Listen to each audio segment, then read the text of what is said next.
தலைவர் super star Rajinikanth அவர்களுடைய 173வது படத்தை டைரக்டர் சுந்தர் சி வந்து டைரக்ஷன் பண்ணுறதா ஒரு விஷயங்கள் வந்து இருந்தது. இதுக்கான அஃபிஷியலான அப்டேட் எல்லாம் வந்தது. அதுக்கப்புறமும் படம் வந்து ட்ராப் ஆகிருக்கு. எதனால் அப்படின்னு வந்து பார்த்தோம் அப்படின்னா பல கிசுகிசுகள் சொல்கிறாங்க. இல்லை இது நல்ல விஷயந்தான் அப்படின்னு சூப்பர் ஸ்டார் அவர்களுடைய ஃபேன்ஸே சொல்கிறாங்க. எப்பா நல்ல வேலை இந்த சுந்தர் சியெல்லாம் வந்து டைரக்டராக போடுறது எங்களுக்கு கடுப்பாக இருந்தது. எனக்கு தெரிஞ்சு நான் பார்த்து என் ஃப்ரெண்ட் சர்க்கிளில் எவ்வளோ பேர் தலைவரோட ஃபேன்ஸு நிறைய ஜென்ரலான சினிமா ஃபேன்ஸை சொல்லியிருந்தாங்க. சுந்தர் சிலாம் ஒரு டைரக்டரா, ஐயோ அவர் கூட போய் தலைவர் ஏன் பண்ணோம். ஒரு இப்போ இருக்கக்கூடிய ஒரு நெல்சன்னு, ஒரு ஹெச் வினோத், லோகி இவங்கள மாதிரி ட்ரெண்ட் இருக்கக்கூடிய நடிகர்கள் ஒரு டிரெக்டர் கூட பண்ணால் அது பரவாயில்ல. சுந்தர் சியெல்லாம் ஏன் தான் போட்டாங்களோன்னு புலம்பி அழுதுட்டு இருந்தாங்க. அவங்களோட ஆசையோ என்னவோ சுந்தர் சி அவர்கள் வந்து இந்த படத்தில் வந்து ரிஜெக்ட் ஆகிட்டார். ஸோ இந்த படத்தை கமல் சார் வந்து ப்ரொடக்ஷனில் தலைவரோட நடிப்பில் சுந்தர் சி அவர்களோட டைரக்ஷன்லாம் வருது அப்படின்னு சொல்லியிருந்தாங்க. ஸோ சுந்தர் சி எப்படிப்பட்ட ஒரு இயக்குனர் அப்படின்னா, அருணாச்சலம் சரியான ஒரு படம். தலைவரோட இண்டஸ்ட்ரி கரியரில் ஒரு இண்டஸ்ட்ரி ஹிட்டு. அவரோட கரியரில் வந்து மாஸ் மசாலா அந்த கமர்ஷியல் எலிமெண்ட்ஸ்லாம் வேறு லெவலில் ஒரு படம். இன்றைக்கும் டிவியில் போட்டாங்கன்னா வேறு லெவலில் இருக்கும். அவர் அன்பே சிவம் படத்துக்கு வந்து அவர் டிரெக்ஷன் மட்டும் தான் பண்ணார் சுந்தர் சி சார். பட் ஒரு பெட்டரான ஒரு படம், ஒரு பெஸ்ட்டான ஒரு படம் அப்படின்னு சொல்லலாம். பட் அதுக்கப்புறம் வந்து கிரிலாம் பார்த்தோம்னா ஒரு விஜய் சார் பண்ணியிருந்தால் அந்த படம் இன்றைக்கு வரைக்கும் பேசப்பட்டிருக்கும். அதுக்கப்புறம் கூட அவருக்குன்னு ஒரு யூனிவர்ஸ் கிரியேட் பண்ணார். அரண்மனை அப்படி இப்படின்னு ஒரு நல்ல டேலண்டடான ஒரு இயக்குனர் தான், நான் இல்லைன்னு சொல்ல. நல்ல நடிகரும் கூட. பட் அதை தாண்டி நல்ல டைரக்டர், நல்ல சூப்பராக எடுப்பார், நல்லா ஃபன் காமெடிலாம். ஆனால் இவர் வந்து ஒரு படம், ஒரு சரித்திர படம் ஒன்று எடுக்கணும் அப்படின்னு வந்து ரொம்ப வருஷமாக வந்து பிளான் பண்ணார். அது நிறைய வாட்டி நிறைவேறலை.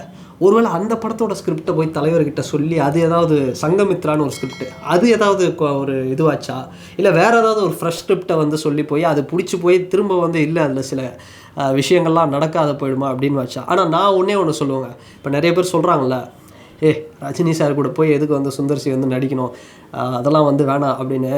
ஃபஸ்ட்டு சினிமானா என்னன்னே தெரியாமல், ஒரு சீன்னா என்ன, ஒரு ஷார்ட்னா என்ன, ஒரு டைரக்ஷன்னா என்னன்னே தெரியாமல் நம்ம ஒரு டைரக்டரை வந்து திட்டிகிட்ருக்கோம். ஓகேவா, இவருக்கு அது வராது, அவருக்கு இது வராது, இந்த டைரக்டர் இவனால் அவ்வளோதான் பண்ண முடியும், அவரால் இவ்வளோ தான் பண்ண முடியும் அப்படின்னு வந்து சொல்கிறதே ஃபஸ்ட்டு தப்பு. எதுக்காக சொல்கிறேன் அப்படின்னா, சுந்தர் சி அவர்களுக்கு சினிமானா என்னன்னு தெரியும். அவர் நினச்சா அன்பே சிவம் மாதிரி ஒரு படமும் பண்ண முடியும். அவர் நினச்சா வேறு ஒரு டைப் ஆஃப் ஒரு படம், ஒரு என்ன மாதிரியான கதைக்களம் வந்து எல்லா டைரக்டராலும் முடியும். ஓகேவா, இந்த வயசுலேயும் வந்து இப்போ வந்து இவங்கெல்லாம் வந்து அன்ஃபிட் ஆகிட்டாங்க அப்படின்னு நம்ம சொல்கிறோம். ஆனால் ஒரு ப்ரொடியூசர் வந்து நீங்கள் இப்படி பண்ணுங்க அப்படின்னு சொன்னால் அவங்க அந்த நாலேஜை எடுத்துகிட்டு வந்து அசிஸ்டன்ஸ் எல்லாம் பெட்டராக போட்டு இப்போ இருக்கக்கூடிய டெக்னாலஜி ஏதோ ஒன்று பண்ண முடியும். பட் சில பேர் ஏஜிங் காரணமாக பண்ண முடியாமல் இருக்காங்க. சில பேர் தன்னை அப்டேட் பண்ணிக்காமல் இருக்காங்களே தவிர எல்லாராலையும் எல்லாமே பண்ண முடியும். அது மாதிரி தான் சுந்தர் சி சாராலையும் எல்லாமே பண்ண முடியும். ஸோ நான் வந்து இது வந்து ஒரு தப்பான சூஸு சுந்தர் சி ரஜினிக்கு அப்படின்லாம் நான் சொல்ல மாட்டேன். சூப்பர் ஸ்டார் அவர்களுக்கு கரெக்டான ஒரு இதுதான். சுந்தர் சி சாராலையும் எல்லாமே பண்ண முடியும். அவர் சினிமாவை வந்து ப்ராப்பராக கற்றுக்கிட்டு எல்லா விஷயங்களும் தெரிஞ்சவர் தானே. அவரை போய்ட்டு வந்து இல்லை வேஸ்ட்டு, அவங்களாம் அவுடேட்டடு பண்ண முடியாது அப்படின்னு வந்து சொல்லவே முடியாது. எதையும் வந்து கற்றுக்கிட்டு வந்து பண்ண போகிறார். ஸோ கற்றுக்கிட்டு ஒரு விஷயத்த பண்ண போகிறார். அவருக்கு தெரியும் டைரக்ஷனாக என்னென்னு தெரியும், ஏ டு செட்னா என்னென்னு தெரியும். அதில் ஒரு மாஸ்டரு. அவர் நினச்சா எந்த ஸ்கிரிப்ட் வேணாலும் பண்ண முடியும். அவர் நினச்சா அவருக்கு துப்பாக்கி மாதிரி கூட ஒரு கதையை வந்து பண்ணலாம்.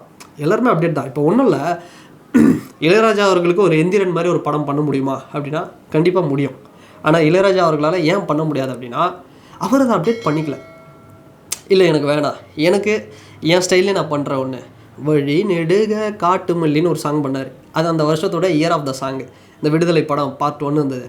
அப்போது எல்லாராலையும் அதெல்லாம் பண்ண முடியும். இப்போ வயசாகிடுச்சே, RRR மாதிரி ஒரு படத்துக்கு கீரவாணியை ஏன் போடணும் அப்படின்னா பண்ணார்ல. ஒரு அனிருத் எப்படி ஒரு பாட்டை போடுவாரோ அந்த மாதிரி RRR படத்துக்கு பண்ணார்ல.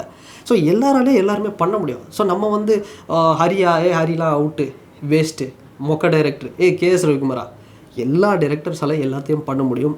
ஸோ நான் ரொம்ப ஆவலாக இருந்தேன். ஏன்னா சுந்தர் சி சாரால் வந்து ஒரு சந்திரமுகி மாதிரி ஒரு ஸ்கிரிப்ட் பண்ணக்கூடிய அளவுக்கு ஒரு இது இருக்குது. ஆனால் அவர் அந்த ஸ்கிரிப்ட் இல்லை, வேறு ஏதோ ஒரு சூப்பரான ஸ்கிரிப்ட் தான் வந்து தலைவருக்கு வந்து கொண்டு போயிருப்பார்.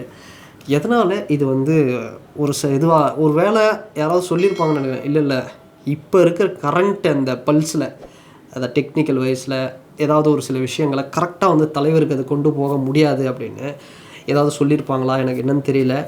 பட்டு நல்ல டைரக்டருங்க சுந்தர் சி சார். பட் நம்ம வந்து இவங்க பேர் வந்து ஒரு கொலாப் ஆச்சு அப்படின்னா கண்டிப்பாக நம்ம இன்னொரு சந்திரமுகி எதிர்பார்த்துருக்கலாம். ஸோ அந்த மாதிரி வந்திருக்கும். ஸோ ஆனால் என்னவோ ஏன் மிஸ் ஆச்சு என்ன ஒன்றுமே புரியல. இப்போ பி வாசு சார் நினச்சா கூட ஒரு பெட்டரான ஒரு படம் பண்ண முடியும். ஆனால் ஒரு சந்திரமுகி 2ல் ஏதோ ஒரு சில விஷயத்தை வந்து விட்டுட்டார். ஆனால் அவராலையும் நல்ல படங்கள் பண்ண முடியும். எல்லா இயக்குநர்களாலும் எல்லா நல்ல படங்களையும் தர முடியும். இன்றைக்கி லோகேஷ் கனகராஜ் அவர்களே வந்து அவரோட யூனிவர்ஸ்லேயே அவர் திணறாரு, அதை நம்ம பார்க்குறோம்ல. அதனால் அப்டேஷன் தாங்க எல்லாமே. ப்ரொடியூசர் வந்து சொல்கிறத விட ஒரு சில விஷயங்கள் ஏதோ இப்போ ஒரு விஷயம் வைரல் ஆகிட்டுருக்கு. சுந்தர்சி வந்து அப்போது அந்த பழைய ஸ்ரீதர் முத்துராமன் ஸ்ரீதர் யாரோ ஒரு டைரக்டர், பழைய டைரக்டர் சொன்னாருங்களாம் ரஜினி சார்கிட்ட, இந்த மாதிரி பண்ணாதீங்க அந்த மாதிரி பண்ணாங்களா. இல்லை இதுதான் என் ஃபேன்ஸ்க்கு பிடிக்கும் அப்படின்னு ரஜினி சார் சொல்லி அதுக்கு ஒரு வாட்டியே கைத்தட்டல. அப்போ அந்த இடத்துல நான் இது எதுக்காக இப்போ ட்ரெண்ட் ஆகிட்டு இருக்கு இந்த வீடியோனா, ஒருவேளை ரஜினி சார் இந்த மாதிரி ஏதாவது ஒரு விஷயத்த சொல்லியிருப்பாரு, அது வந்து சுந்தர்சி வேணாம் அப்படின்னு வந்து சண்டை வந்திருக்கும் அப்படின்னு சொல்கிறாங்க.